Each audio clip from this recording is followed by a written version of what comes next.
career home runs. That's right. Right? Yeah. How does he know that? I'm not even reading this stuff. You are too. I am not.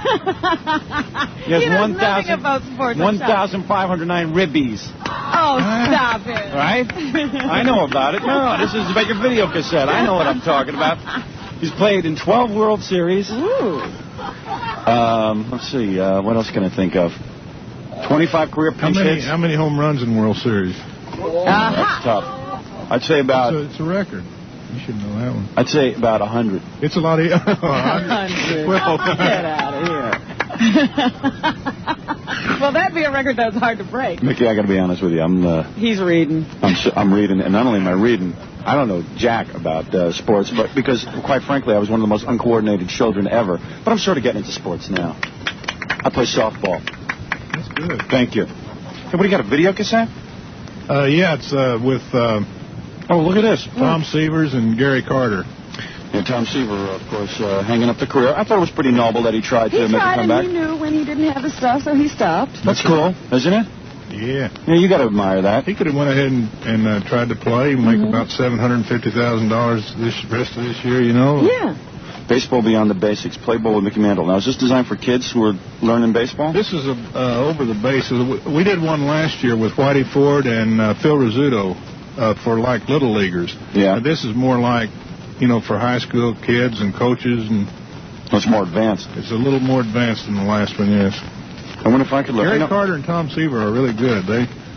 yeah, but can you really teach someone how to hit? They can talk. I mean, you can really teach someone how to hit. Isn't it hand-eye coordination? Mostly. Yeah. If they're afraid of getting hit with a ball, it's pretty hard to teach them. Yeah, that's why. That's your problem. Yeah, I'm really afraid. I won't play hardball. One time I went out in the backyard with a catch with my father. I threw the ball into his private parts, and he doubled over, and that was the end of it. Never played ball with you again. I think I could have been a decent ball player, because my old man never played ball with me. Blame him. I was always afraid of that hardball. Well, you should have been a pitcher. Yeah, really. It's pretty disgusting. Fucking cash. It's 6:34, and Robert Half, well, let's face it, Robert Half is the world's largest service of its kind, specializing in financial and data processing personnel, and that is all they do, for sure. So what are you saying? Robert Half, when you go to interview for a job, if you light up, forget it, you're late? Well, since he advises people on how to get work, it is a personnel agency, he kind of says to the smokers, hey, try to, not smoke on the job interview. Even though some people can't control it. I gotta light up, man. I love those chain smokers who can't be without a cigarette for more than 3 seconds. Yeah, I mean, really freak. And they gotta go outside, even have a cigarette. Yeah. That's a pretty incredible addiction, because I was almost at that point when I quit. I mean, to the point where, I just had to have cigarettes. Oh, that's disgusting. Yeah, so I could sort of relate to it, but it's been long enough that I've quit that I can't relate to it anymore. Yeah, but I never allowed cigarettes to rule me like that. Well, you're a very strong person, aren't you? 221-6500, 221-6500. If you need temporary accountants, bookkeepers, or data processors, you need the other half of Robert Half, Account Temps, the temporary service that specializes in financial accounting and data processing personnel for a day, a week, a month, maybe longer, for God's sake. Account Temps professionals are cost-effective. In fact, just ask Dick Long, Sergeant Dick Long, who went to Account Temps. 212-221-6500. And here's some good news for experienced accounting, financial, and data processing professionals. Account Temps needs you for part-time work and offers exciting, interesting, high-paying possibilities to qualified people. 221-6500. Robert Half. Hey, I guess the big news story is Jackie Gleason dropping dead? Yeah. 71 years old, dead. Cancer. Yeah. He was good, man. Maybe we'll contact him up in heaven? Yeah, I could see that happening. What do you guys think? Swirling the papers now. All right. Has he arrived? Just about. But I love Jackie Gleason, except for that show that he did from Miami. He did lots of shows. I mean, the Honeymooners even came. That's right. You know which one I'm talking about, though? The variety show. The one with Mr. Dennehy? And Reginald Van Gleason III. Yeah, I hated that. Characters. Yeah, I hated it. Mr. Dennehy. That guy was like retarded. It was like everyone sitting there standing there laughing at a retard. I mean, that's what he was. He was like retarded. Yeah, he was like a dumb guy. Yeah. And Jackie Gleason would just, I would say, gee, what a great bit to be involved in. Jackie Gleason just stands behind the bar and, like, shakes his head, and the other guy does all the work, and yet Jackie Gleason gets all the credit. I said, now that's a good gig. That was genius. That's why they called him the Great One. But, man, The Hustler was such a good movie, and and that Honeymooners thing, obviously. He also did Gigot. Yeah, that was real sad. That made me cry when I was a kid, I remember. The guy who couldn't talk. Yeah, that was another good gig. You didn't have to memorize any lines. That's what I needed. Yeah, that was a good movie. What happened to that? I forgot about that. That was pretty cool. About this big, fat, dumb, and deaf guy. Yeah. It was like, walk around and everyone would just beat the crap out of him. I mean, they victimized him totally. I mean, the guy was like the biggest loser. I mean, what he should have done was open up his own non-profit agency and give himself a big, fat salary. But instead, what he did was he just walked around. Wasn't he like a hobo or something? Yeah, he was very poor. Lived like in a basement or something. Yeah. And it was big and fat, and all the kids used to throw stuff at him. Oh, it was miserable. Talk about a tearjerker. I mean, unless you're Charles Manson, that picture had to, like, really move you. But it didn't matter because you'd go to school the next day and make fun of big, fat kids, big, fat, deaf kids anyway. Didn't matter. Didn't do anything for anybody. Didn't change the world. You just felt sorry for him on TV. You didn't feel sorry for him in real life. Yeah, something about him in real life, dude. Not that pathetic. They're usually annoying, that's all. But that was, I hardly remember that movie. Yes, it doesn't come on TV all that much anymore. Do you remember it all? Can you refresh my memory? He's a big fat guy. Yeah, he was like, I thought, like somebody like Audrey Hepburn or something. Didn't he fall in love with this real pretty girl? And she from afar. Yeah, I mean, he like could never really talk to her or tell her he was in love with her, but he like really admired her, and she would go through life, and he'd just watch her. But I don't remember. But the kids were the worst part. And didn't he have a dog? And then him and the dog almost killed themselves at the end by jumping in front of a train? Yeah, I'm trying to think that didn't he die at the end? Well, he tried to jump in front of a train, I think, and then the dog, he put the dog down. The dog kept trying to jump in front of the train with him. Stupid dog. He kept walking off the track, right? Yeah, he kept walking off the track. And the train missed him. Yeah, the train missed him, and then that was like the end of the movie. And you knew this guy was going to end up going through the rest of his life. Basement with kids throwing stuff at him, because he didn't even try and kill himself in front of the kids so they wouldn't start throwing garbage at him and stuff. What's the matter, Gary? I saw this movie and cried myself as a child. Yeah. If I'm not mistaken, he thought about killing himself, but he didn't, and everyone thought he was dead. Remember? That's it. He went to his own funeral. Right. He went to his own funeral. And then they all felt bad. Yeah. And then when he came back, they were all mad at him again for making him sad that he was dead. So they still mistreated him. Yeah. That's right. He had a mock funeral right in the beginning. Because he did. He pretended that he killed himself. Yeah, that was a cool movie. Hey, why don't they ever show that? They should put that. Well, I guess we'll see more of those on. They'll be competing with the Fred Astaire movies here in a couple of weeks. Yeah, what are we going to do, man? I mean, between Channel 5 and 11, there's going to be more Fred Astaire and Jackie Gleason festivals than we know what to do with. Don't know what to watch. I'll have to tape one and watch the other. I don't know what to do. Yeah, well, I was telling my daughter about Fred Astaire because she saw him on the cover of the newspaper and asked me about him. I said, well, he was like a great dancer. So she said, well, does he still dance? I go, well, no, he's not going to be doing much dancing anymore.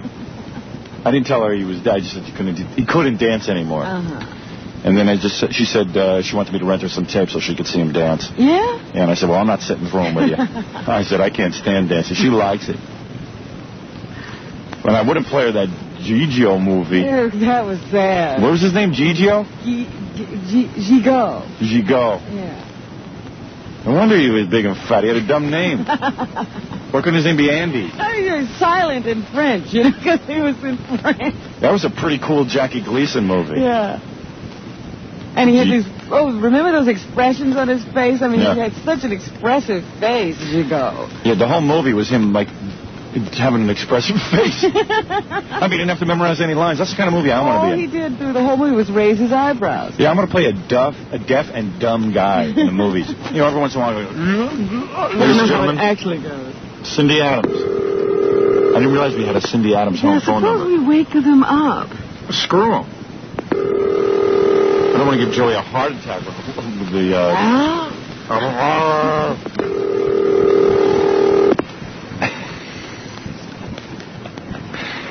She's probably flying down to Miami for the funeral. Cindy, it's Howard Stern. Come on the air with us. I beg your pardon? Cindy, it's Howard Stern. Come on the air with us. Mr. Stern, this isn't Cindy. Oh, it's not? No, this is Service. This is who? Service? All right, you come on the air. When did you first meet Jackie Gleason? Mrs. Adams, are you on the phone? Mrs. Adams? Where's No. Gomez? Ms. Just kidding. Ms. Well, She's probably sleeping with Joey. They're probably relaxing. Hey, we're on the radio. Don't say anything dirty, okay? All right. Yeah, I want to get Cindy on. She claims to have known Jackie Gleason, but between you and me, I'm thinking, I don't think she really knew Jackie Gleason. Not all that well. Because she's trying to make a personal story about how he revealed to her about the train thing with the Dixieland band. Everybody knows about that. I bet you she's not even going to the funeral. What funeral are you talking about? The Jackie Gleason funeral. When did this happen? Died yesterday. Oh, my God. Hey, sorry, I didn't mean to break it to you. Oh, well, You're not a relative, are you? no, but I guess I'm just not up on the news and things that happen. Yeah. Well, hey, listen, you're busy answering Cindy Adams' phone. I mean, you don't have time to read a newspaper. That's the kind of pressure you don't want to be on. I mean, at any minute, a Dick Shawn, oh, he's dead. Right. But a Fred Astaire. He's dead too. Cary Grant. Okay, no, all of Cindy's friends are dead. Well, I mean, at any minute, a Jerry Lewis could be calling in. Right. You know what I mean? And you don't want to waste time. Could I have your name again so I can tell her? Howard Stern. Okay. Oh, you sort of sounded like... Mrs. Stern, does she have your number? Do you want her to return your call or what? I mean, I don't want to... I should probably give her the hotline number, don't you think? All right. It sounded like you were a listener of mine or something. I beg your pardon? It sounded like you sort of knew who I was. I guess most of the people who call Cindy, they expect you to know who they are. And I suppose. Yeah, and then you really don't. Maybe a Red Buttons occasionally calls in. Yes, of course. A Mr. Buttons. A Mr. Buttons for Miss Adams. All right. Number? I guess Jackie Gleason's family's been calling all morning to make sure Cindy's at the funeral. Right. They were so close, they shared a penthouse. Right. Can you hold on just a minute? Yeah, sure. No, where are we going? Another call coming in for Cindy? Well, I don't. Maybe I'll have Gary call back and leave a number for her to call in. It must be Jackie Gleason's family on the other line. Cindy, you must come. Cindy, Joey must prepare the eulogy. And have him talk about the time he lent Jackie $1,500. Can you imagine that scene? Jackie Gleason with his whole entourage eats up a big tab of about $1,500 with drinks and stuff, and he turns and says, "Here, let's just leave the table and make sure Joey Adams picks up the tab." And after all, he gets... Yeah, I loaned Jackie $1,500 last night. Yeah, this story's awfully loose. I remind of him his broke, busted, boozy days. He once grubbed a handout from fellow comic Joey Adams, $1,500, like Joey's in Jackie Gleason's league, I don't know, when I see Joey Adams sitting there eating his soup at the Friars Club and his head halfway bent down to the bowl, trying to reach his spoon, I don't know, I just don't see him. You don't see him in a Jackie Gleason league. No, I don't see them in the same kind of party circuit. What happened? I left. You had just contacted our agent. We whipped her into shape pretty good on the air yesterday. Yeah. We kind of made it clear to her that she might as well get some bucks out of this thing. She needs representation.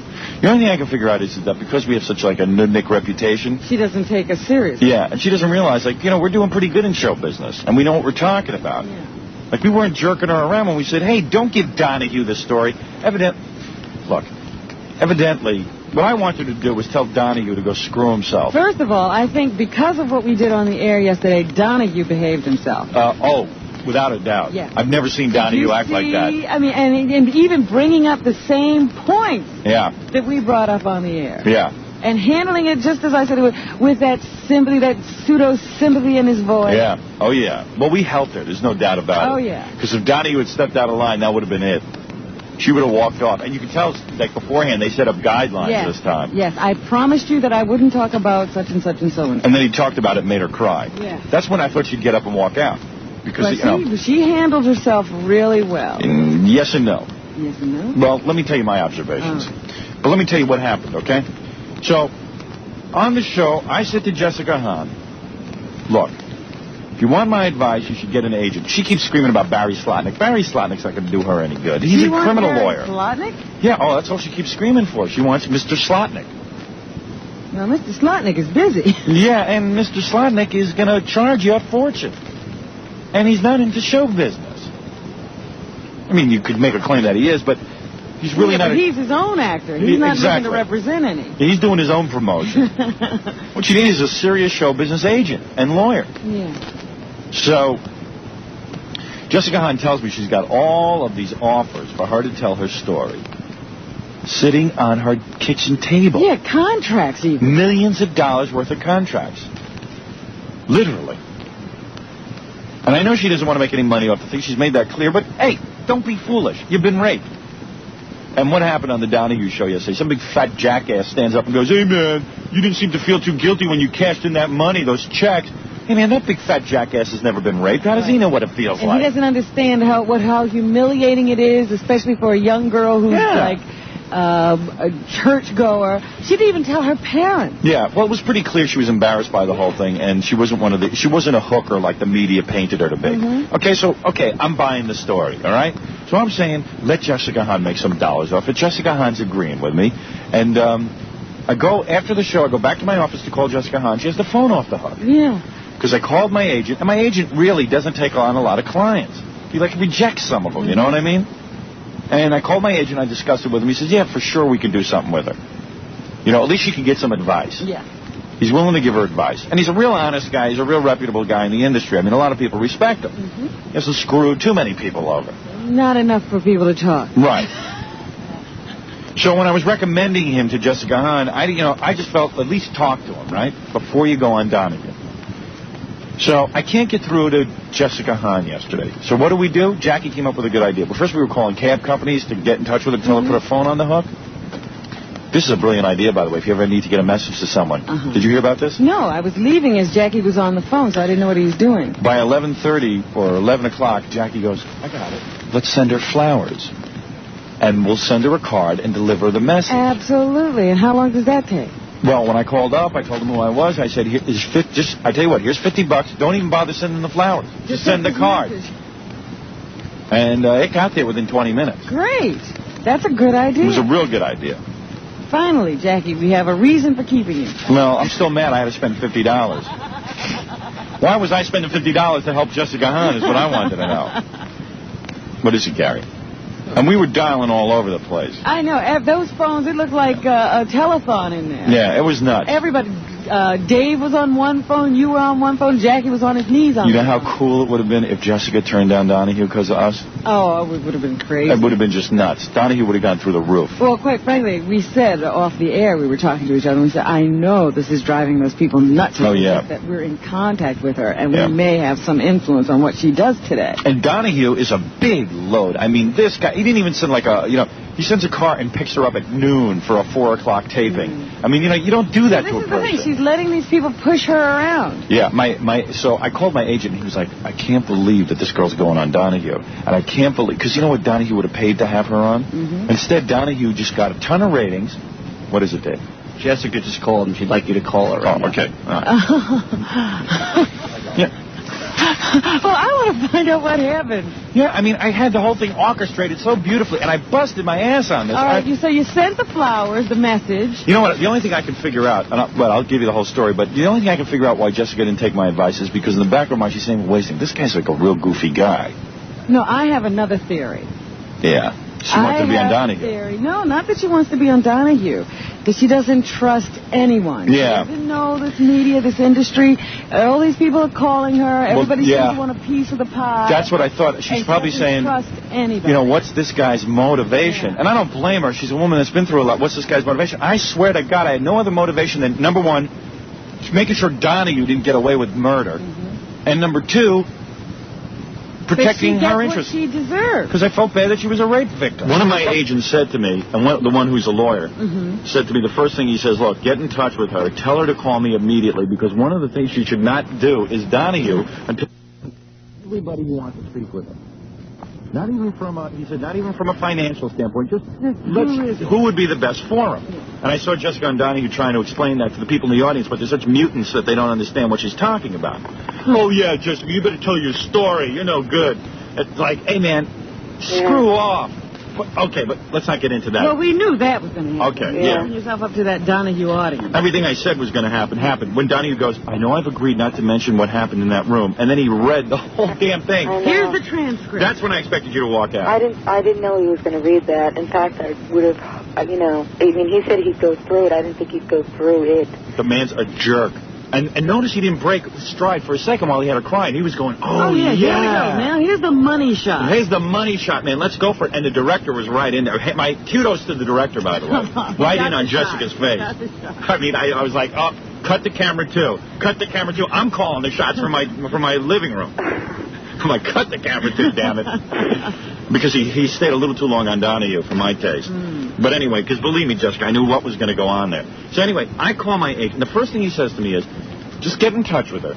Tell her just to make a phone call. Let's talk about whether or not she should just do Donahue. Right. Because I was thinking that maybe Jessica didn't want to call my agents because maybe she thinks, they're not high-powered enough. But these are real high-powered guys. No, I believe it. Okay. So anyway, and they were making sense to me on the phone. So I said, let me have her call you. I don't think she wants me giving out her home phone number. Why don't you just, and that's kind of ridiculous. And they're not the kind of agents that are ambulance chasers, you know what I mean? Yeah. So, and I figured you call them at your own discretion. So, then what happened is, You're trying to call we're Jessica. trying to call Jessica phone back. is off Her phone's off the hook. The phone was off for about 5 minutes because I had to take I couldn't get in the shower. The phone kept going and I was late. Really? Yeah, and then I put it right back on, and that's when Gary called. Oh, really? Because we were trying to get you for like a half hour. Well, then calls kept coming in one after another, but I just jumped in and jumped out. I mean, I was like running really late. Yeah. So anyway, listen. So this is what happened. Okay. So then I said to we had this whole big thing trying to get. We didn't have Jessica's address, so I said let's send her a message or a telegram. We were calling cab companies to go over to her house to tell her to put the phone on the hook. So we didn't know her address. So I call up the guys at the post who must have her address because they're always camped out. They're always at her house. So I said, how about giving me Jessica's address? They go, yeah, give us Lynn Armand's phone number. Oh, boy. So I said, I'll give you my address after. Not that you'll want it anymore. No, we got it because we delivered flowers. Oh, okay. That was when Jackie came up with the idea for the flowers. I love them, by the way. They're great. Oh, they did include the roses? Yes, roses, a dozen roses and carnations. Oh. It's gorgeous. I love it. Thanks. I cried. Hey, I wasn't coming on to you. It was just that this is the only way I could get a message to you. All right. And then I thought about it later. I said, maybe she got the flowers and thought I was like, that's what I want out of it. They were white carnations. Oh, okay. Too. That's pretty. Yeah, they were. I mean, I was actually totally shocked. I thought she wasn't good any other time that she was on the air with us. But this was extraordinary. You're on the air. Hey. Hey. How you doing? What do you say? Not much. Who's this? It's Howard. Yeah, right. You're on the air, dude. I'm not going to waste time with you. I got a busy schedule. Hey, Howard. Hey. It's the weekend, pal. Let's go. Hey, I'm from Pennsylvania. I used to listen to you 4 years, and I'm down here. I can't believe I'm listening to you, and I love you. Oh, shut up! You make me sick. How dare you? How is this? Who is this? Who is this? It's Howard. Yeah, right. 25 minutes listening. You know why I get angry with him? He's listening 4 years. 4 years to the same crap, and he doesn't know what to do when he gets on the phone. What is he, taking the retarded bus to school every day? What kind of nut is that? What kind of nut is that? What kind of nut is that? Who calls up after 4 years and doesn't know how? All right, we got a good program for you today. I better call Jessica and explain to her what's going on because she just might think, who are these guys that I'm putting her in touch with? So I call her up and I said, Jessica, look, do me one favor. Call these guys. Just listen to what they have to say. They'll set up an appointment with you today. If you don't have to do anything, you're not signing anything, go talk to them because you need advice. And my agent was screaming, this girl needs advice bad. That's the one thing. I mean, no one's even going to Donahue with her. So I said, look, Jessica's not into making money off. She doesn't want to give the impression she's making money off of it, so that's why she's afraid to take money for all this stuff. But meanwhile, she's getting screwed out all this PTL money. You know what I'm saying? Mm-hmm. So my agent said, definitely have a call. So I get Jessica on the phone, on the car phone, finally. And I said, listen, just don't go to Donahue. She goes, I'm going to call your agent right now. And when that happened, the people from the another television station were at my door. All right, enough of that. I don't even have reverb for the weekend stuff. The hell is... There it is. Hello?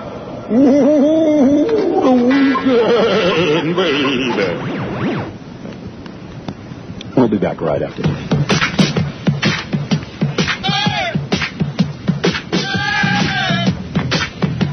Don't come in here every minute, Gary, looking for little plugs for yourself. You're the one who was late. Making a big appearance in that room. What's your mental problem? No, I don't have one. What's yours? Laura, I heard you're... Well, you don't sound... First of all, you don't sound from the South. Yeah, I am. Born and raised. And you don't sound like you're upset. Well, no, I'm not terribly upset. You just sort of irritated me in saying that all Southerners were going to go after Jessica Hahn because not all of us think the same way. How do you know? How do I know? Oh, I'm a Southerner, and I don't think she's going to go to hell. I didn't say she was going to go to hell. And I didn't say all Southerners said that. Yeah. Oh, yeah, you did. You said fools from the Deep South were going to call.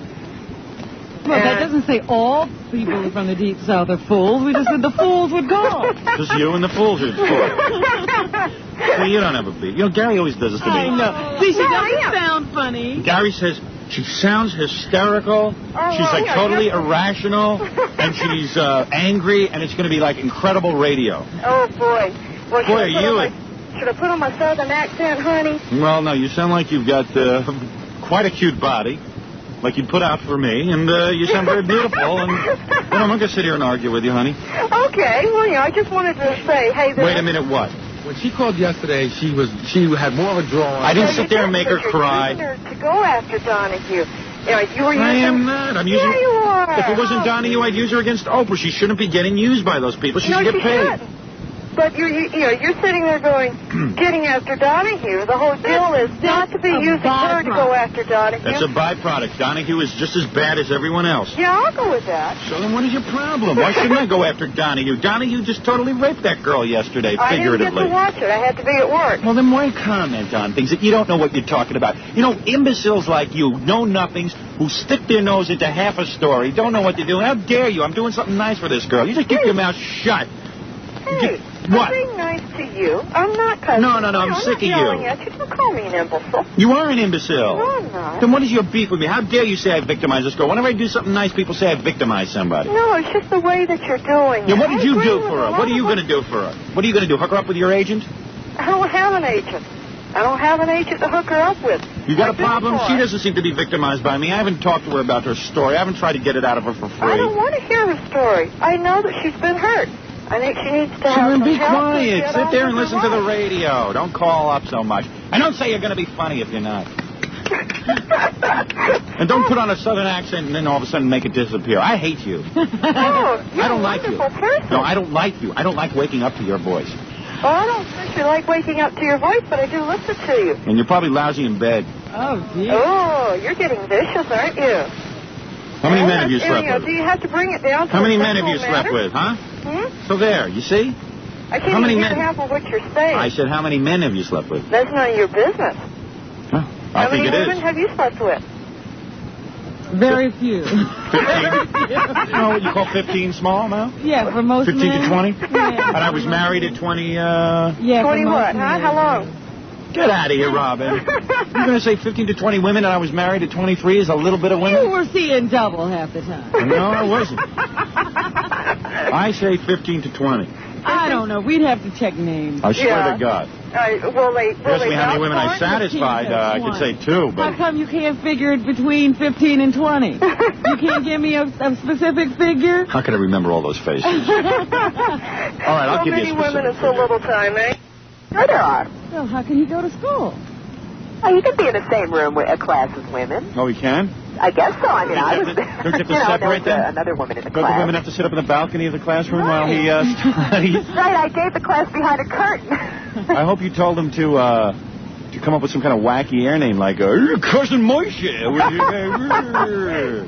Cousin Moishe, that's pretty good. Who does he expect to broadcast? I don't know. I think he wants to do this to learn how to be a better communicator. Hashidam Radio, Hit 95. He is really a sweet guy, though. Hasidim Radio, Hit 95. For you, 92.50. Moses. And here's the man with the top 40 of Moses. Moses Kasem. Moses, top 10 of 10. Yeah. And now, heavy metal from hell with Moishi. I dig that, man. Hasidim aren't allowed to be on the radio. That's like a whole... They got the wackiest rules. Can't sit in a room with women. Yeah. Do you veil yourself when you teach the class? No, but I was saying, because they can't touch women, that's the thing. I think they could sit in the same room, but I knew, like, you can't stick your hand out to shake their hand. Oh, really? Yeah, because certain times of the month, you can't touch a woman. Oh, if it's their time of the month. Yeah, they have a whole bunch of rules. You know, if you're married, if you're Orthodox and you're married, and you, like, the phone rings, you can't, the husband, you have to put the phone down before he picks it up. You can't hand anything directly to him during your time of the month. Wow. I like that. Very weird. So convenient. You're going to institute these rules at home? Yeah, you know, do me a favor. Get that guy to give you all the rules, and I'm going to institute them in my house. I'm telling you.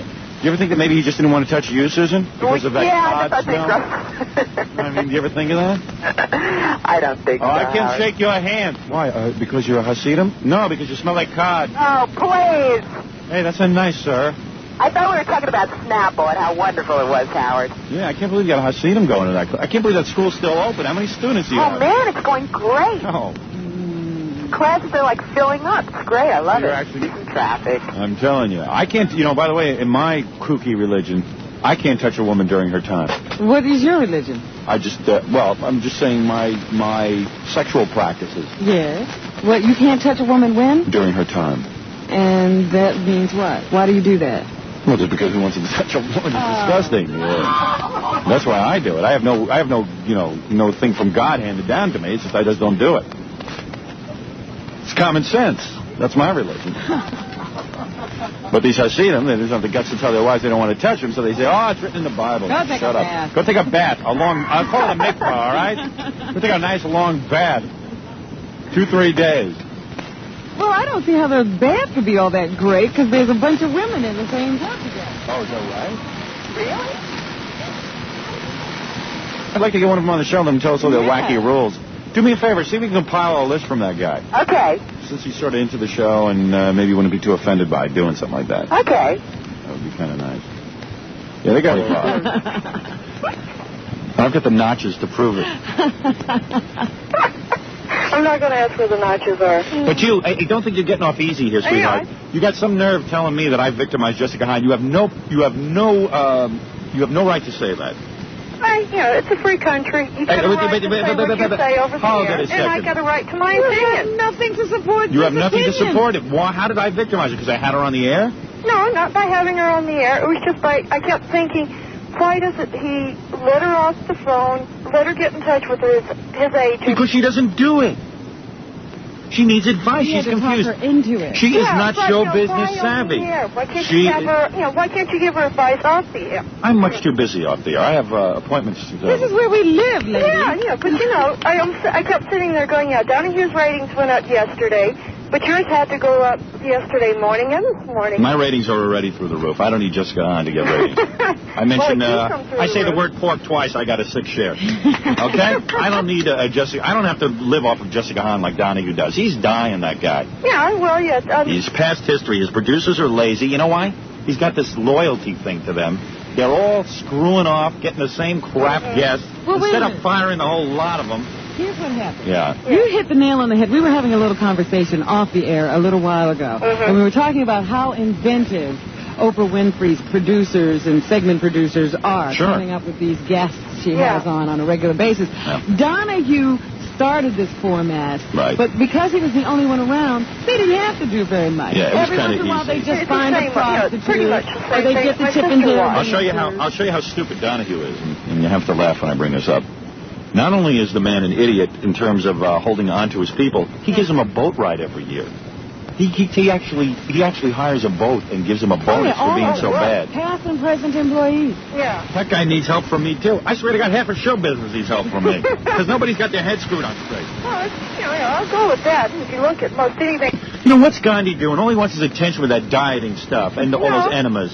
You don't know that Gandhi was doing... Why does he always have to march with a crowd, that guy? Yeah, why does Gandhi always have to do that stuff in public? No, that was something I felt should be in public. Unlike Now, Gandhi, and let me tell you something, I don't even do enemas with white women. All right? My own personal opinion, dear heart. Your personal opinion stinks on ice like you do. You and your smelly body and your mind. You reek from simpleton, and that's why the Deep South should be canceled from this country. Hey, if we were canceled, what would you guys have to complain about? Hey, I always wanted to ask someone from the South this. Oh, God, what? When you go to the beach, you know the webbing between your toes? Does that get sunburned? Does that just make you better swim? Just like your webbing does. Yeah, okay, honey. Okay. You proved yourself.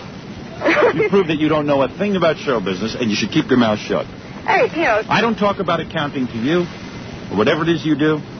That is your loss. You jump to a hasty conclusion. Why don't you just admit it? Admit it for once. Let me hear you do your gazintas if you're an accountant. Can you imagine having an accountant from the Deep South? Two goes into two. Hold on a second. I'll get that answer for you. And then two goes into two twice. Once, two goes into two. Wait a minute. Let me take my shoes off so I can use my toes to count. That's right. That's right. And don't tilt your head. The thickening gravy will spill out. Oh, wonderful. You and Elvis. All right. I'll tell you what. You guys are all so cute. I don't know why I'm giving her the time of day. And Gary. Oh, you got to call this girl. Get in here, you imbecile. Has an accent. What an imbecile. Really funny. I trusted Gary on this. Oh, no, boss, you're so funny. This is going to be great. Okay, well, here it is. Because I always told him, if someone calls into the office, it's real good, Yeah, have them call us on the air. Get a number. All the drunks, they never get on the air. The great drunks call in all the time. Those guys don't get a number. But this lady, he gets a number. All right, it's 8:20. What are you laughing at? I'm Susan Berkeley with Shadow Traffic on 92.3 K-Rock. All right, nice job, Susan. Glad it turned out well for you. By the way, congratulations on this Jessica Hahn thing. I think that this is really... don't congratulate. I think that's the wrong word. Self-serving. We're not doing it for a self-serving purpose. I know. I'm sorry. I didn't mean that word, but it's very interesting. And that's an awfully big risk to take. Yeah. What are they trying to do to Bess Meyerson? I think now the papers have gotten awfully cruel. Well, okay, what happened? First of all, they bring up all the stuff that's in her diary, Those diaries are pretty funny. They're really good. Her little letters and, the bag of excrement to her ex-boyfriend. Yeah, the TV news yesterday, they had a field day with that. Oh, yeah. Bess Meyerson had a bag of excrement. Yeah, who hasn't had a bag of excrement? Who hasn't gone out on a Halloween and lit up a bag of excrement on someone's front door? I'm beginning to feel sorry for Beth. They're really treating her so badly now. And of course, they always bring up the old pictures, the Miss America pictures, and then they say, look at where how far this woman has fallen. But anyway, now... You know how upset Bess gets if she finds out some of her boyfriends are running around with other guys. So, the papers are actively trying to find out if Andy Capazzo actually has another girlfriend. So this time they went to Allenwood, Pennsylvania, to that federal prison where he's incarcerated, to find out what names are on his guest list. Mm-hmm. And they found out that Bess Meyerson, yes, is on the guest list, but so is another unidentified woman. All right. What if they show up at the same time? Ooh. Well, I guess Bess better get her writing pad out and collect some more excrement, because it looks like it's time to start pulling those pranks again. Yep, that wacky prankster, Bess Meyerson Grant, with her wacky bag of excrement. That's right. Has bag of excrement and will travel.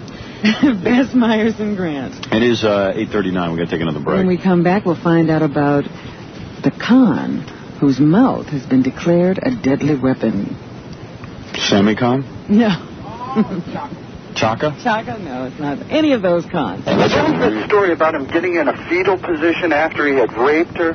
It was, and he was very enthusiastic and being very happy and proud that he had done it. Yeah. Was he trying to prove his manhood and disproving his homosexuality by raping her? Yeah, well, his homosexuality is a whole other issue. There's a theory that a man who rapes another woman is trying to reinforce his masculinity to deny his homosexual thoughts. Oh, yeah, for sure. I mean, there's a whole head case right there. The other thing that really cracks me up... That seems logical, with all the little bits of information about prior homosexual acts. Now it's starting to come together that He may have actually raped her to prove to his almost a badge of friend that he was a real man. It's almost like, hey, I'm glad this happened. Now people know I'm a real man. Yeah, I'm not homosexual. Yeah. You know, because, I mean, Tammy, the only thing she wanted to deny was that her husband was homo or bi. Yeah. She didn't care that he might be a rapist. She goes, my husband's not homo. He took care of that Jessica. He gave it to her good. Now, doesn't that prove anything?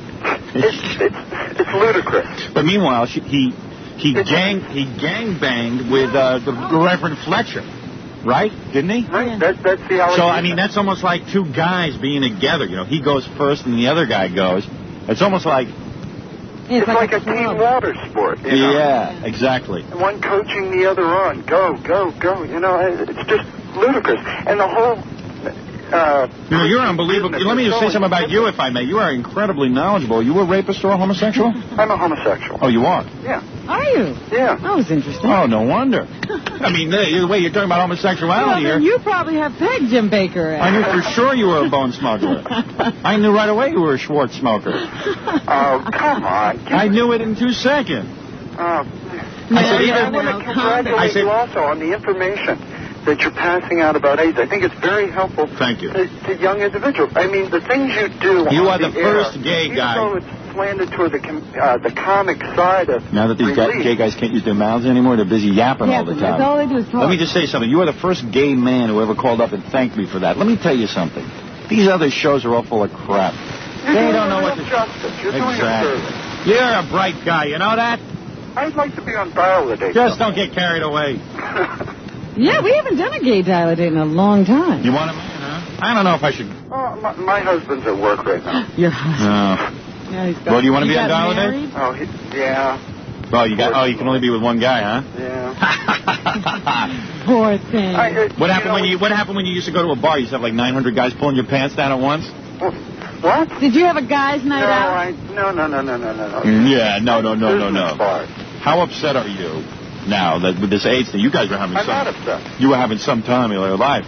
I'm not, no, I wasn't. I wasn't very promiscuous. Don't believe Not very. Not very means they only had 9,000 partners a year. You had your 15 women in how many years, and how many men did this Yeah. Right, just compare homosexuals laugh at me. I'm bragging I had 15 women. I didn't even have that many before I settled down. Sure, on a night you would have 15 men. I mean, don't... In my dreams, maybe. Yeah, well... I mean, I knew the risk. I was young when I was coming out. I was just out of college. These guys, I see these teenage homosexuals now. They're on TV crying because they're upset not because of the AIDS, but because they can't go out and bone smuggle with 900 guys at one time. That's ridiculous. Of course, it's ridiculous. That isn't. That isn't even Christian. I mean, everybody experiments with sex when they're young. I mean, then you go out to the bars to meet someone that you want to spend the rest of your life with. Get out of here. What do you mean, get out of here? If there wasn't AIDS, you'd be out with every guy, every Tom, Dick, and Harry. Don't get out of here. Why? I don't believe you. Well, maybe he would. All right, just you. What? I know that. What would it gain me by going... You have your one boyfriend that you stay with the whole time, your husband, if you will. Yeah. And then, every once in a while, you go out with a little cat. No, I don't. Not anymore, you don't. How many times have you cheated on your wife? Never. Well... It's not the same with homosexuality. The reason you become homosexuality is so that guys understand what other guys want, and they go crazy together. Just because I know how to pleasure another man, that's secondary. I mean, I realized there was something different about my sexuality before I even knew it was sex. Listen, I knew when I picked up the phone, I knew what you were. I knew you were a... I think Freddie's gay, as a matter of fact. Who doesn't? Up until about 3 weeks ago, I thought he was gay, too.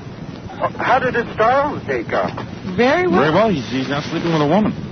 Well, we don't know that. Sure. Maybe you ought to try it. I did once. Those rentals and sales and so forth are attributed to women. Apparently, women are heavily into this pornography business. They're going out and renting those movies. Not my wife. She likes to read. She likes to read Penthouse Forum. She does? Yeah, that's how she gets off. Really? That's her brand of pornography. I always catch her like every once in a while when I haven't been with her for a while. I walk in the room and she's reading Penthouse Forum. Really? And I start getting jealous of the magazine. Like, the magazine satisfies you and I don't. Because, well, if you'd be with me once in a while, perhaps I wouldn't have to read this stupid stuff. You actually have had this conversation? Oh, yeah, sure. Yeah. Doesn't that stimulate you, reading? I was going to say that at one point I did read pornography, yes. Yeah. I read those novels with the big print. 1 point. Just happy you read it. Yeah, right. Okay. No, it was true. I did. Yeah, women like to read. They like the fantasy. It's pretty wild. The bad part of pornography for women is that all it is just pictures of people having sex. That's the horrible part about pornography. I'll tell you something about pornography. I've made a study of this. I'll tell you something. Isn't it hard to read with one hand, Robin? Oh, stop. Seriously, isn't it? What do you do? Balance the book somewhere? Throw anything at me. So anyway. Hey, there's nothing wrong with it. It's perfectly normal, you silly boys. So anyway. Oh, you guys. So anyway, let's I made a study of this. Most of the pornography, most of the adult films made in the United States are produced and directed by homosexuals, who, of course, enjoy taking a picture of the male genitalia, believe it or not, because most of these porn films are filled with male genitalia. And very little actual stuff that turns people on. Like, women like to read about the seducing, the seduction, the situation, not the actual act. The actual act is very boring. Oh, why don't you ask me? What are you talking about? Because I already know everything. You don't know that for a fact. You like to read about the actual act? Yes. The actual, not the seduction? I like it all, but the actual act, yes, I do. You like that? Yes. Well, I know you like that. I mean, you like to read about it. You like to watch that? I like to not watch it. No, Maria Melito, not this girl. Yeah. Our nighttime DJ. Nobody knows who she is. Oh, please. On this station? Yeah. Oh, okay. Maria Melito. Named after the famous coffee. Melita Coffee? Yes. I bet she's a pretty girl. I'd like to meet her. Very beautiful. Thank you. Hey, Hal. Yeah. What's happening? You know, I wanted to ask you something about when Big Dan was working there. Oh, what? Danny. Yeah, like with... Dave doesn't realize. You have to say hi to Dave first. Say hi to Dave. Hey, Dave, how you doing, Beb? Your intern just came in. He had her going. No, she really doesn't believe this. She thinks it's a joke, doesn't she? No, I think she believed it. I think for a while he had her going. Let me hear this. Yeah. Say hi back. Yeah, hi back. Hi back. All right. What's up? Tell me. So, listen. What? When Big Dan was working there, right? Yeah. Or maybe she's not buying No, it. she's not buying this. Someone told me on the tape she actually bought it. Well, Did he, like, get his drunk because he sounded on the air? No, he never got drunk. Not that I know of, anyway. Well, yeah, this is too bogus. No. Dave, she What's wasn't wrong going with you? for it. It was at this point that they had already talked for about a half hour at least, and I told her to roll tape with her on mic, because originally she was rolling tape with just him. Oh, so you mean he had her going? Right. Before I even got here, like early this morning, 4:30 maybe this morning. Well, did she ever acknowledge the fact that she knew it wasn't the real Howard Stern? Later on? Yeah, I would have liked the by tape. this time she knew who. I would have liked the tape of when he was really jiving. Yeah. Dave, what's wrong with you? Dave. It's still pretty funny, though. Like, some of it's pretty funny. He starts putting down everybody on the station. So. He does? Yeah. Because I don't want to hear him making statements about Dan Ingram that aren't true. And she brings up Ronnie and says to put Ronnie on the phone, and he starts saying, Ronnie's busy looking at the traffic lights. Two inside, Dave. Get out of here. Maybe this is just a Try meeting for you. WNBC. Yeah. So get a job at NBC, will you? Yeah, they need this kind of help over there. Yeah, this is the kind of material they're looking for. They're looking for any material. Her Soupy Sales is now getting ready for another show. Steve, why don't we do commercial, and when we come back, you sing for us? I'll be very happy to. What song could you sing? I do get paid, when I sing. Fred, can you play Living on a Prayer on a guitar? You don't know that. What Bon Jovi song do you know? Oh, well, that takes care of that. Just let me hear the background and I will be singing, believe me. Are you kidding? I have perfect pitch. All right, I'll find a song for you when we come back. Thank you so much. All right. There's some What is right? You were going to sing I Want Your Sex. Yeah, I'll do that one if they have the background. Mix, yeah. And I hope there are a lot of women out there. We even got the words to that written down already. I'm so horny, ladies. I hope you listen to my song about sex. Super. All right, we'll be back right after this. I've been around New York radio for quite a while. I was at WPLJ when they were a great rock and roll station. Then it was on to APP during their brief stab at rock and roll. This is Mark Coppola. And face it, lately New York rock radio's been a bit of a bore. You know, seriously repetitious. So K-Rock decided to do something about it. We've more than tripled the K-Rock record library. We've got... Don't edit it. Oh, right. Except for the dirty words. It's like to hear what the pizza lie down. Some plot. Yeah, see? I told you. Rivals Gandhi. Yeah. Well, apparently the movies that are most popular with women are things like Urban Heat. Yeah. Stud Hunters. Stud Hunters. Yeah. Cafe Flesh. Yeah. These are some of the better titles. And Christine's Secrets. Ambrosia and Sensual Escape. So if you're looking for something to I saw turn on Ambrosia. your wife. That's pretty good. Yeah? 7:56. That's what you need to look for. I think we got to take another break. Unless you got something real. Oh, the one other thing that's interesting here is they say, you know, like there's a lot of female directors getting into this now. And they say there's also an emphasis not only on romance and plot and so forth and so on, but they also stress cleanliness. Super. Now, did you ever notice that, like, the feet of porno stars they're always like dirty? Yeah, like their feet are all dirty, though, the soles of their feet. And they always have tattoos and stuff, which is a real turn-off to me. So they are now stressing more cleanliness, you know, clean skin and so forth. They make sure to have a makeup person with a washcloth off the set. Super. So that they can wash the stars' feet, you know, in and out of that big smelly feet. bed. Why don't we take a break? Okie doke. And we'll be back right after this. Spectacular. The great new driving force in senior golf. During this whole time, he turned around and looked at somebody and says, what are there, some gay groups? Yeah. When he got booed, he thought there were gays in the audience. Well, it's sort of course there were gays in the audience. It's sort of... It's an AIDS conference. I'm for mandatory testing of prisoners. Why not? Well, it's not even mandatory testing. Yeah, what is it? I think that it would be mandatory testing of prisoners and immigrants, but, you know, it doesn't affect the average people. Yeah. Immigrants, for sure you should mandatory test. Who the hell wants them? I mean, who the hell wants them coming into the country anyway? It's so overcrowded here.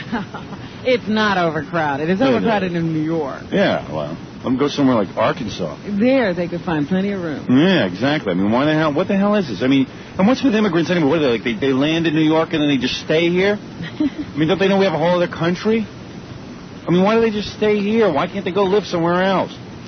Like in the Deep South. Where they're wanted and needed. And nobody wants to live in the Deep South. Yeah, but come on. Seriously, I mean, if I just came over to this country, the last place I'd live is New York.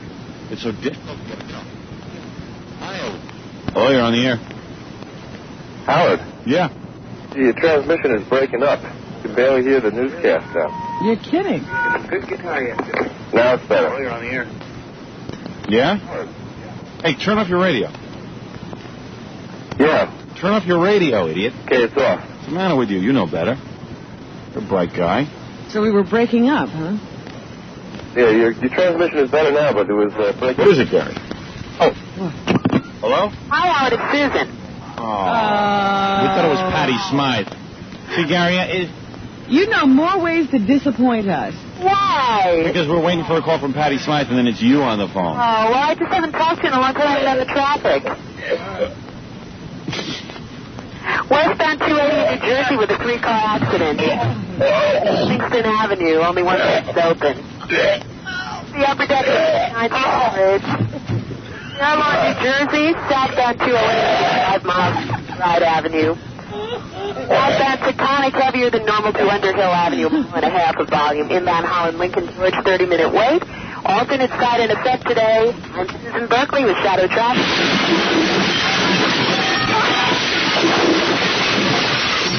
You know, my microphone isn't working. That is working. Good. It's the best news I got all day.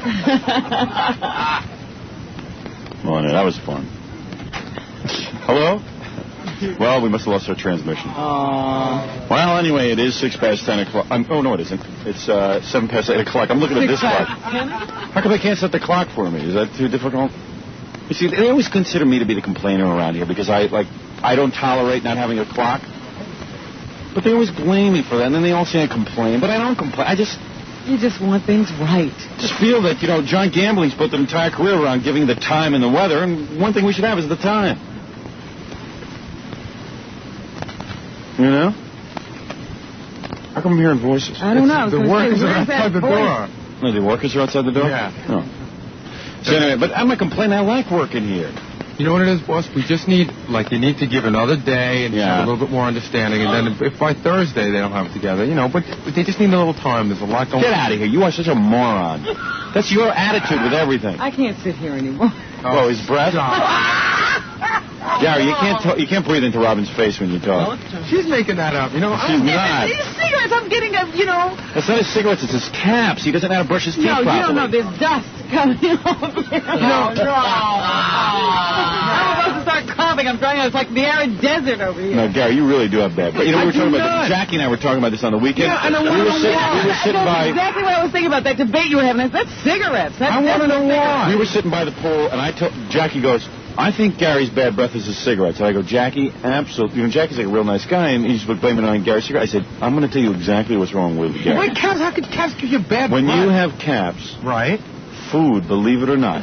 No, it doesn't. That was the old caps. These are the new caps. I know what you're going to say. Food gets lodged in between your teeth and the Food gets lodged. Now, you never... Look at Robin. She's getting away from him. Gary, food gets... In other words, first of all, you never learned how to brush your teeth properly anyway. I can tell by looking at your gums. Well, I do have bad gums. You do because you don't know how to brush. I could teach you. You're only 26? If you want... See, I used to have bad gums, and then I had a dentist, an excellent dentist, I found in Great Neck. I should give him a plug. The guy saved my mouth. Yeah. This guy, Dr. Kaufman, Jew dentist. But man, I tell you. He knows his teeth. The guy, and this lady who cleans my teeth, Judy, she sat down and said, you don't know how to brush your teeth. You're doing it wrong. You don't know how to massage your gums. Now, don't you feel stupid? I felt stupid, but I said to her, thank God for you. You saved my teeth. You saved my damn teeth because they told me I was going to have gum surgery. I think you're in the majority, though. Yeah, and then, by the way, I'm bringing this up because most people don't know how to brush their teeth and save their teeth. And I look in Gary's mouth and I see a disaster going on with those gums. Tell me something. When you eat spicy food, does it hurt your tongue sometimes? My tongue? Yeah, does it bother your tongue and your gums? No. No? Not my tongue. No, he's burned everything out. He can't feel a thing in there. Quiet, you. Your gums don't... But your gums ever, burn and, sometimes you get little, infections and stuff in your gums? All of his nerve endings. Yeah, they do. He doesn't want to answer. No, I haven't had that problem in a while. So what happens, you get little food particles caught in there, and you don't know how to brush properly, and your caps start to smell because you get this foreign caps in your mouth. I've never had anyone complain. I've kissed women. Women have never... They're not going to say anything. Sure they are. Your girlfriend must be in a coma. Yeah, she smokes, too. She must be in a coma, your girlfriend. She can't call her. She's in a coma. She's in Florida. She's with Karen Ann Quinlan somewhere. She's unconscious from breathing in all those fumes. I forgot. What happened to Karen Ann Quinlan? She's still alive? No. I'm sorry to hear that. Gary's dating her. You only go let her kiss him. He kissed her one time. Oh, man. I think I got to call her for a date. She can handle that breath. It was vodka, Tuinol, and French kissing with Gary. Gary, I don't mean to embarrass you here, but you got to do something about those gums. I'm going to lay on to my dentist. Maybe I should send you over there. I got the dentist with the same name. Yeah, but I don't know. Where's he from? You know what they're going to have to do? They're going to have to get in those astronaut things to get Gary. They have to put on, a spacesuit to go work in Gary's mouth. We're going in now. The caps look pretty bad. The gums too. We're going in right now. My oxygen supply. That's Judy. You take the toothbrush, teach him how to massage the gums. Everybody gets bad breath. I do too. If I don't eat for a while, I get bad breath. I'm not saying, but your breath is incredible. That's not true. Oh, it is, man. Gary. Well, we're all telling you. I'm over here wilting. And Jackie was being nice in the pool, and he's going, he goes, Gary's breath is definitely from the cigarettes. I go, no, it's a combination. Cigarettes don't help, but it's also, he doesn't know how to brush properly. I see his gums. Well, it's the cigarettes that are getting to me now. It's really, Oh, man. No one has ever in my whole life. Robin's eyes are watering. Come on, Gary, take a hint. No one's ever in my life told me that I have bad breath. Because who else has the balls to tell you besides me? Oh, lots of people. My best friends would tell me. Face it, man, you need a mouth transplant. We're going in for a mouth transplant. You know, people don't know how to tell each other they have bad breath. That's right. We had this problem. I had the worst breath in the world. I know because I didn't know how to brush properly. I ate all the wrong foods. You do everything bad. You smoke. You eat bad. You live. You get those calves. Drink. Oh, you got every bad habit on earth. Yeah, and your breath stinks. You smell. But I just can't believe you guys are having fun. I just can't believe it. Just go home and why don't you get some mouthwash? Seriously. Fine. But the mouthwash is going to help you because you need to learn how to brush your teeth. No, you should walk around with those certs and everything else, Gary. You know? I mean, it's pretty damn sad when your mouth is your smelliest orifice. You know what I mean?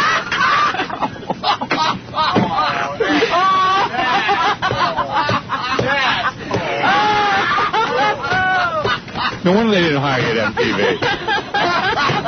Is the building still standing over there? Oh, but he's starting to cry. Okay, I didn't mean to make you cry. I saw this little thing on HBO the other day. It's sort of about a dragon, and it... No, but what's funny is... Right, this girl, that's what I feel like. I feel like that even girl. as we're talking, I see like Robin's chair edging further and further away.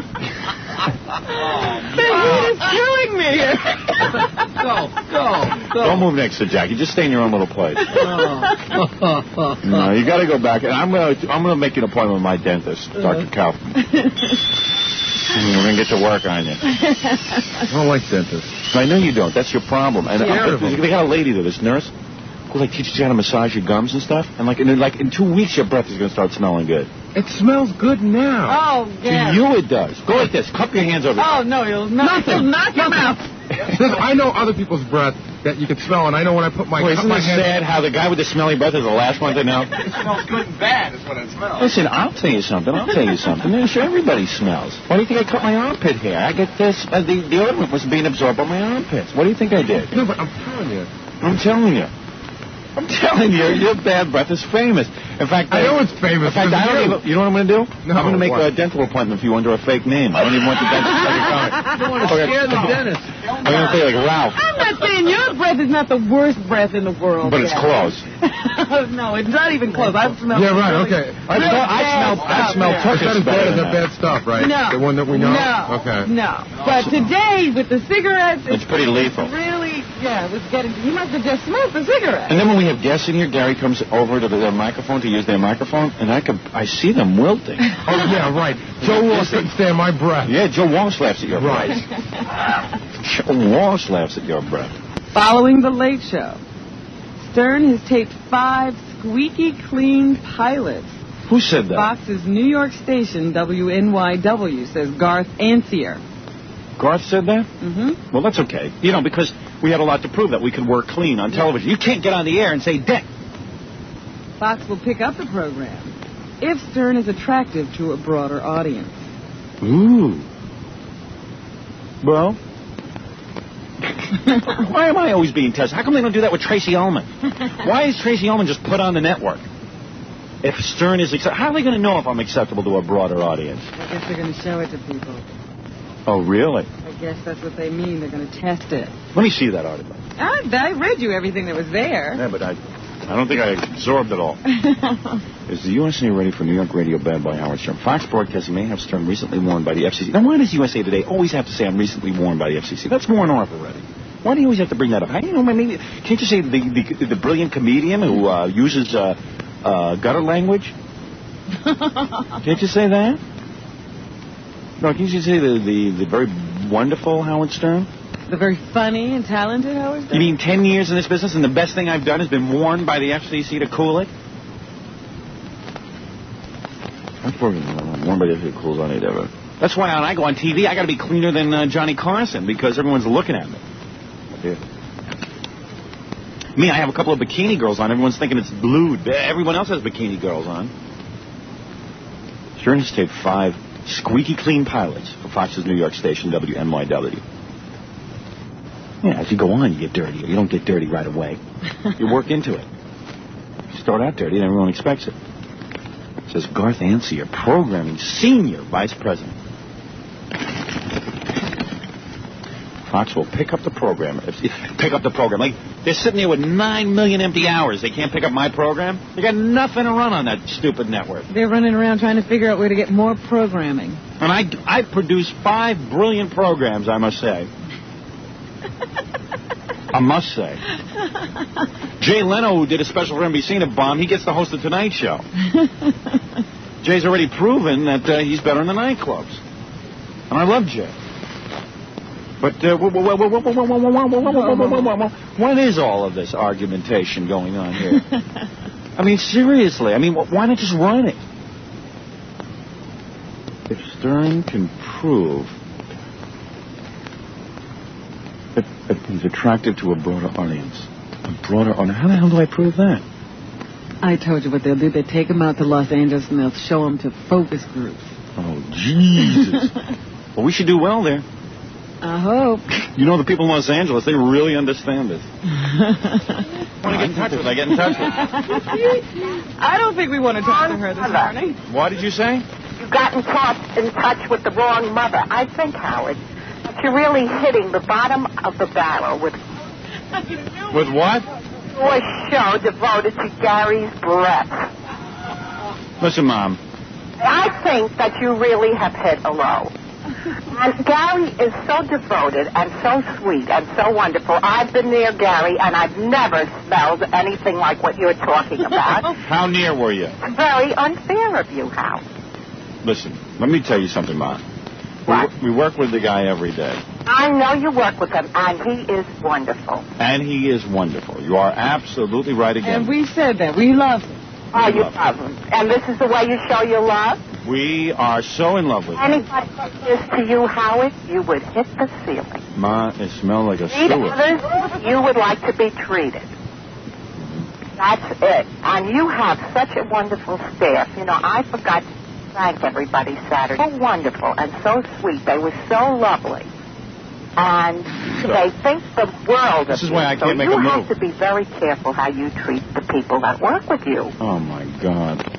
Mommy. What? They took a poll. 4 out of 5 dentists doubt that Gary owns a toothbrush. How can you tell me? The man's breath, it's the worst smelling orifice on the guy's body. And if I don't tell him, I mean, who's going to tell him? Howard. His own mother doesn't tell him. His family doesn't tell him. I'm telling him. I don't think that that's proper. Gary, don't you appreciate that I told you about this? No, I really don't, boss. See? You are hurting. I don't believe it. If I believed it, I'd appreciate it. Well, nobody ever believes it about themselves. Nobody ever believes it. Howard, where are you? I've been telling him for months now. His mirror? I mean, really and truly, you don't have to do that. Well, don't make me feel bad. I was doing him a favor. Oh, come on, Howard. Get on to something more important. Believe me, at this time of the morning, this is important. If you were in this room right now with Gary, it would be... Robin, you're going down the path of ruin with this, Howard. I tell you, to talk about Gary's breath all morning is really hitting the bottom. Well, did you hear the carpenter's testimony, the man who was in here? I know who the carpenter is, and I know Gary, and he's got perfectly good breath, and I can... Doesn't matter. That's because I speak to Gary all the time. Yeah, on the phone. No, I speak to him in person. Well, I'm outraged. Why? I'm outraged because I'll tell you something. Yeah. You're wrong. I'm wrong? You're wrong. Wrong. And you know what? It's people like you that do Gary the biggest disservice. If it wasn't for me, he'd never know he stunk to high hell.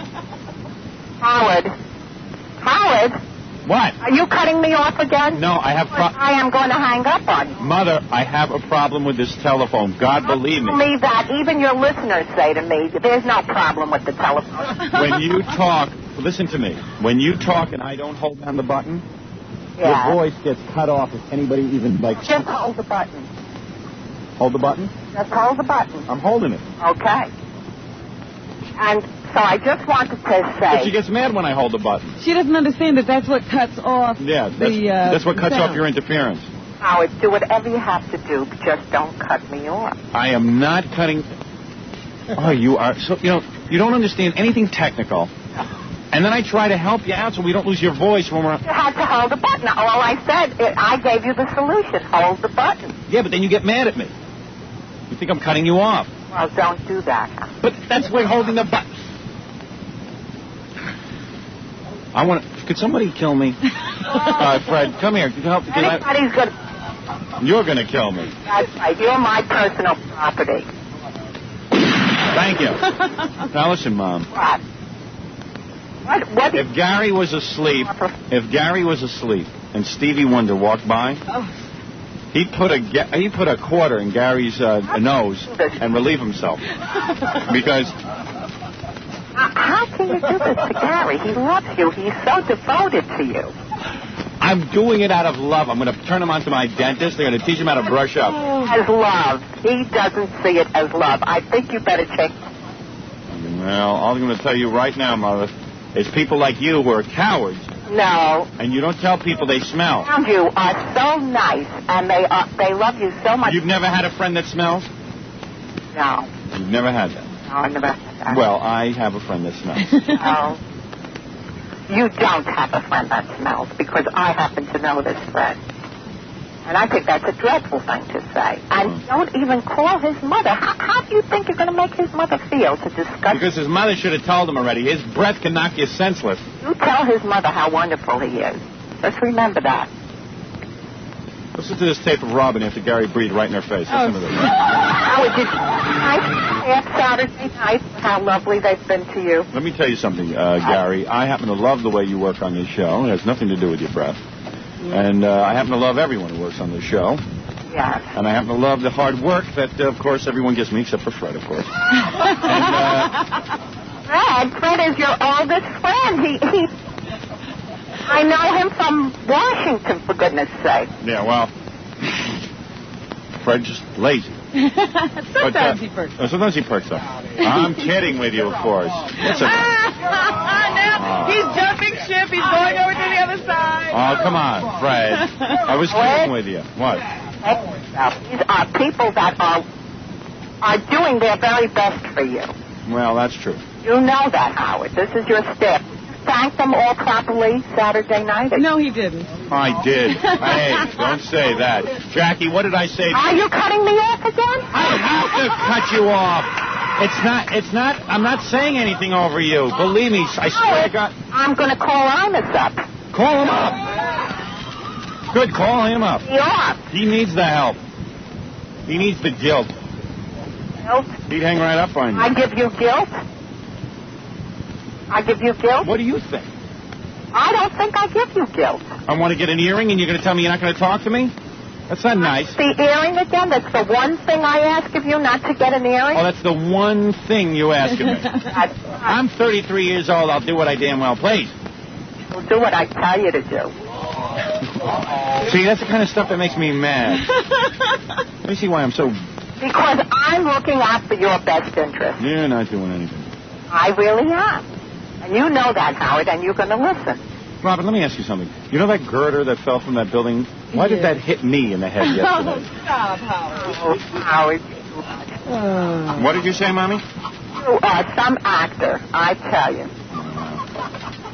Maybe so. I didn't get the answer. Did you thank everybody? No, he didn't. We don't. You know he didn't. Robin? You know Gary's... Well, then, if you were remiss, I want to do it right here and now. I thanked everybody. Had a wonderful staff. Nobody thanked me.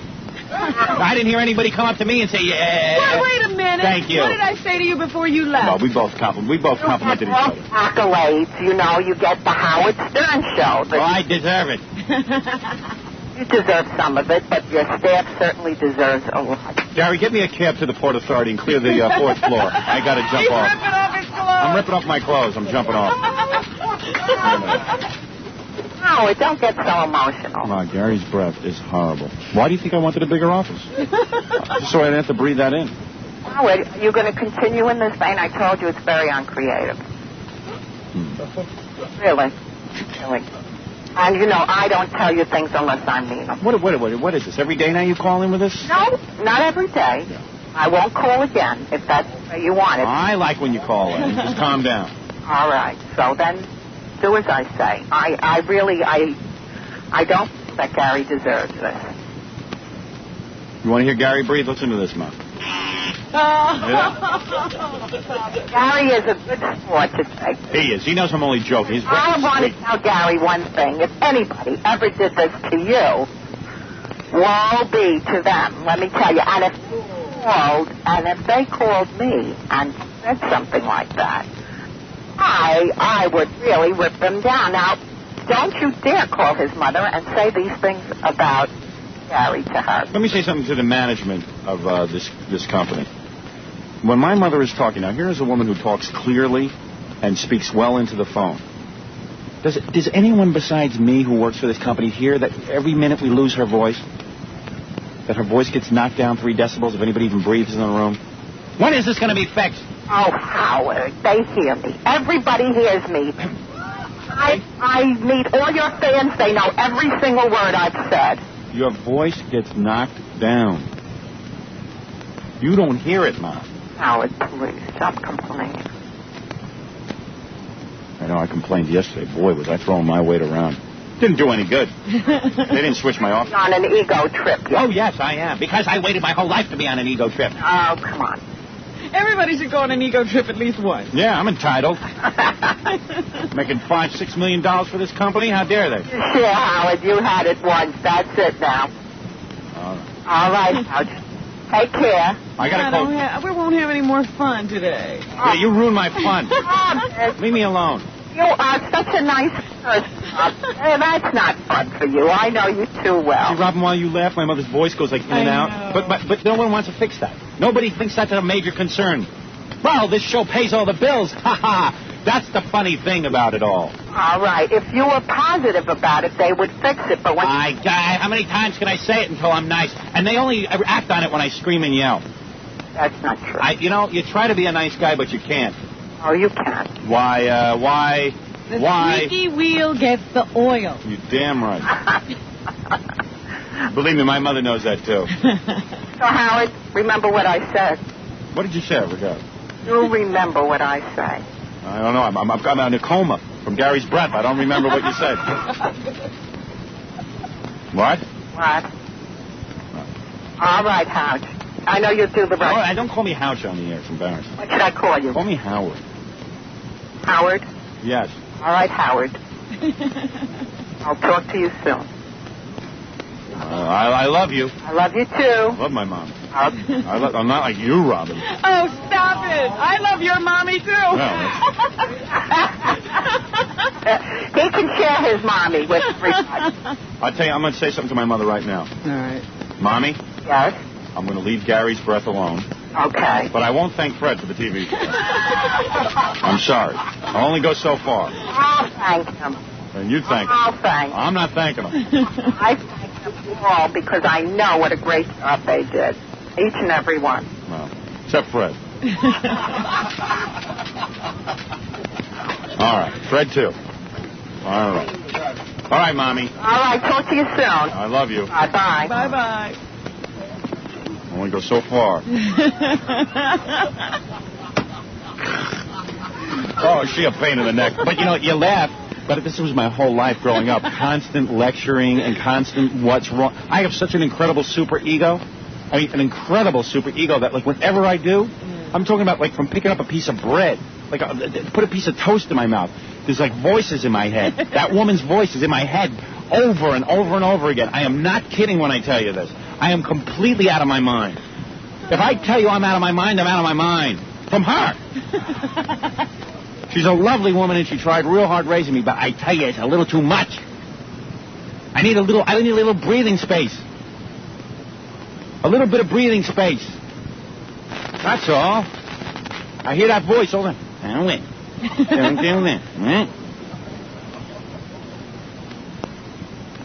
Who's this? No, I needed a little breathing space, Robin. That's all I'm saying. You could see already what went on in my life. A little speck of dirt in my room. Oh, look at this. The room is dirty. I mean, every little move I made. Oh, I mean, now you can see my entire... Oh, Howard, your mother's not like I'm going to bring in that tape of when I was a little kid, the audio tape. The one where you were singing? Yeah, I want to play that over. I want to play that tomorrow. I want to show you what I'm talking about. I couldn't even sing without my mother interrupting. That's why I'm in radio. Because now she can't interrupt me. I can hang up on her. And, well, when you listen to that tape, I want you to... Well, not you. And don't keep asking these people for more extra food. He's such a schnurrer. Somebody gives him something for free, and is he calling every minute? He was begging me yesterday, please, please, please, give me some more milkshakes. Oh. Yeah, he was begging me. Yeah, and for his girlfriend, his girlfriend's eating the diet food. But I heard she's thin. She's gorgeous. Who are the milkshakes for, Gary? They're for me. Okay. We know they're for you, but what are you having, Jackie? He looks like a whore. I mean, he can't even, just get your own food. Gary, call it for your own food.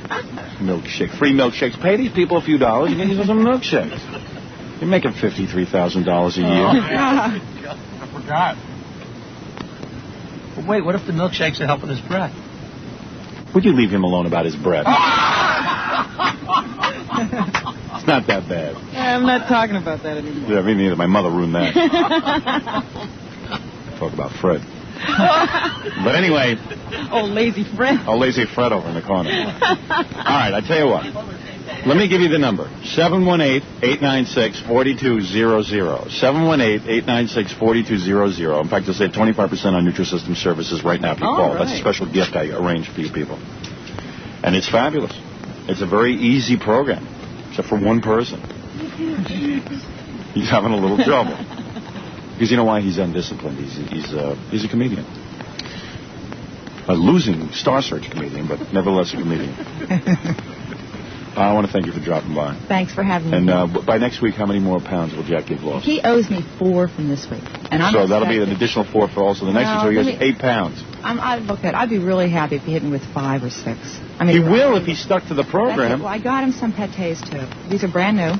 And these can go to the party with him, along with his bread. So we're all set. It's chicken. You see, Jackie, you're an idiot. And I'm not going to kid him anymore. He has to repeat this till now. This is brand new. It just came in yesterday. Pâté and... no more hoagies. That's tacky. This food is so good. It's got pâté. It's got the tetrazzini turkey. Chicken Polynesian. Chicken a la king last night. Fantastic. Yeah. Chicken a la king. Very nice. So no more excuses. That's it. Okay. All right. Good to see you. Thanks. Bye-bye. See you next week. We'll see you next week. Okay. Bye-bye. Bye. Bye-bye. Yeah. I'd like to teach her a lesson. Oh, boy. Get that nice long hair. Mrs. McKendrick. McKittrick. Jackie, you're an embarrassment. 9:43 at 9:44, Robin. I correct myself. Time's creeping along. At 92.3 K-Rock at WYSP. Do we want to do any more news, or do we just want to jerk some more people around? There's not much else going on. Yeah. It's a slow news day. Nobody got hit by lightning yesterday. Some guy walking down the street gets hit by a building buttress. Ridiculous. It was right near here. It could have been us. How many times, Robin, have you walked under one of those scaffoldings and wonder if a guy just drops a nail, it'll go right through your head? Oh, it's ridiculous. When that Brigitte Guerney wound up under that crane, I used to just walk. I'd go a block out of my way to avoid a crane. Now I've got to go a block out of my way to avoid all construction. Because most of those guys up there are drunk. I'll be honest with you. Oh, you're not kidding. Yeah. I have seen beer cans littering the construction sites. No. Yes. You have seen that? I have seen that. Oh, well, why don't you do an investigative report? What's the matter with you? I'll have to take a camera And you're out. just as guilty because you have not reported that. All right. Now you know who to complain. You're on the air. What do you want? What do I want? About Gary. I think, I've seen him, you know. He was dressed lousy at the New Year's Eve show, and then at the rally. I met him there, and he's got bad looks, and oh my God. Well, now, we're not talking about Gary's looks. He's talking about his breath, sir. Yeah, well, his breath is, I don't know, right? Hi, you're on the air. Everybody wants to help. Oh, you're on the air. Can I have a second to turn my radio down for a second? Certainly. So it sounds like a young Elvis. Certainly, ladies and gentlemen. Howard. Yeah. How you doing? Listen, I went and saw your second show, and I got to say I was definitely impressed. With the TV show? Yes. Yeah, thanks. The guy from Pennsylvania with the Korean wife. Oh, yeah. Hey, listen, that show is supposed to have a theme to it, and I have a hard time making a correlation between, like, what happened What was the second show? I remember. The second show was the Minority Show. Remember that? Oh, yeah, it was supposed to be themed, and we threw that. Yeah, we threw the out. themes out. Who told you there was supposed to be a theme? Well, there was questionnaires that we had to fill out before the show. Yeah, that was some of the writer's idea, and we just kind of bagged it. It didn't work for us. But there was supposed to be a theme, but we just kind of bagged the whole thing. Oh, it was an excellent show anyway, though. Yeah, thanks. Yeah, that second show, they go, I think this Fox network will be real foolish not to pick it up, but I've seen crazy, when they sit and put the Tracy Ullman show on and put millions into it, promoting it,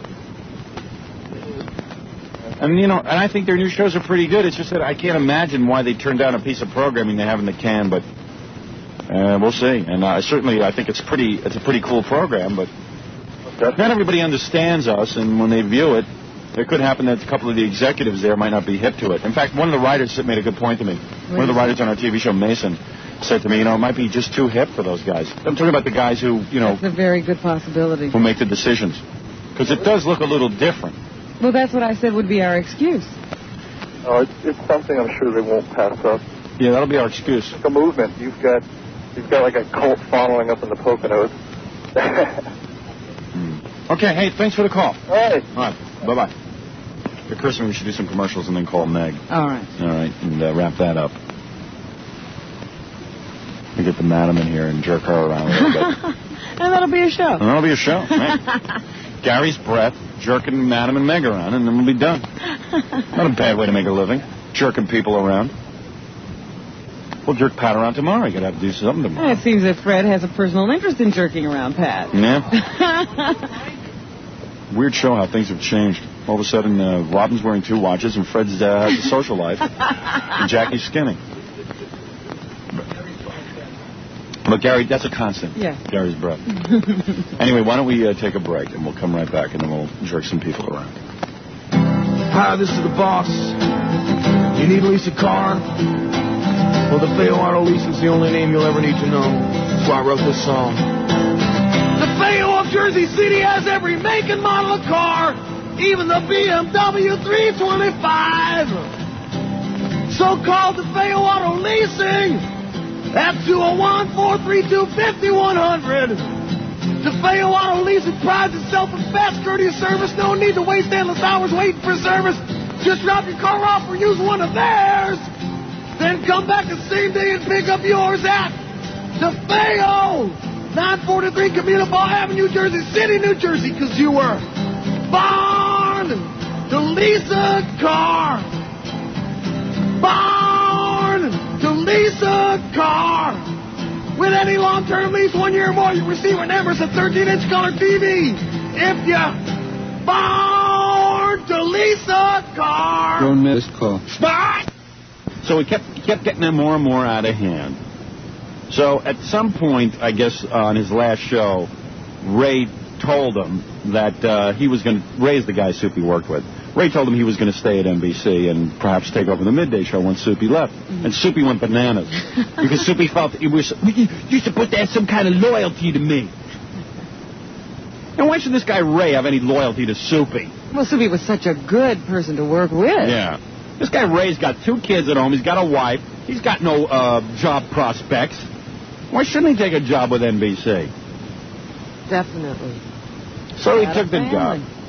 And Soupy went crackers. That whole station's in the toilet. So Soupy went a little bananas on the air, and they asked him to leave early. That's all. And he said, fine with me, and he left. Yeah, I heard he started bad rapping the management, and 2 people went in and escorted. Well, all these disc jockeys over there now have balls, and they all go around bad rapping management. You know, we used to do that, and NBC got fed up with it. That's why they fired us. And so now they think they're going to do it. Of course they're going to fire you when you do that. They have egos the size of macaroons.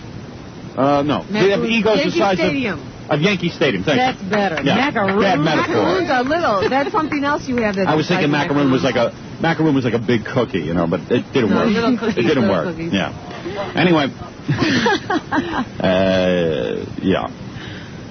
So, bad metaphor. It happens. So these guys have a big ego, you know. This John Hayes should be the biggest embarrassment walking around on the streets. How does he show his face? Yeah, I mean, this guy literally ruined a radio station. Now the station, nobody listens to it. It's garbage. I'd love to run into him. Where is he? I'd love to just laugh in that guy's face. Really? I wish I could just meet him somewhere.